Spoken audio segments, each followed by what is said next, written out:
Le gouvernement appréciera beaucoup que des dispositions soient prises pour que Mathias Gilman quitte le territoire congolais dans le plus bref délai, a écrit le ministre des Affaires étrangères congolais Christophe Lutundula à la chef de la mission de l'Organisation des Nations Unies pour la stabilisation en République démocratique du Congo, MONUSCO. La présence de ce fonctionnaire sur le territoire national n'est pas de nature à favoriser un climat de confiance mutuelle et de sérénité si indispensable entre les institutions congolaises et la MONUSCO, de faire aboutir le plan de transition au fin de son retrait définitif de la RDC, a-t-il souligné dans ce courrier diplomatique dont l'AFP a pris connaissance ce 3 août. Pour les autorités congolaises, Mathias Gilman serait à la base des tensions actuelles entre la population et la MONUSCO du fait de ces déclarations jugées indélicates et inopportunes.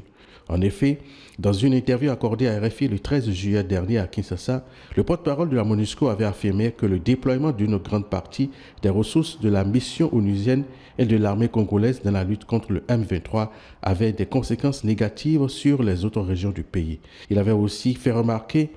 toujours lors de cette interview que le M23, par la puissance de son arsenal militaire, se comportait comme une armée conventionnelle. Victime des manifestations hostiles de la population qui ont provoqué le saccage et le pillage de ces installations et la mort de 4 casques bleus à Butembo le 25 juillet, la MONUSCO se dit surprise de la tournure que prennent les événements de ces dernières semaines qui occultent les vrais problèmes.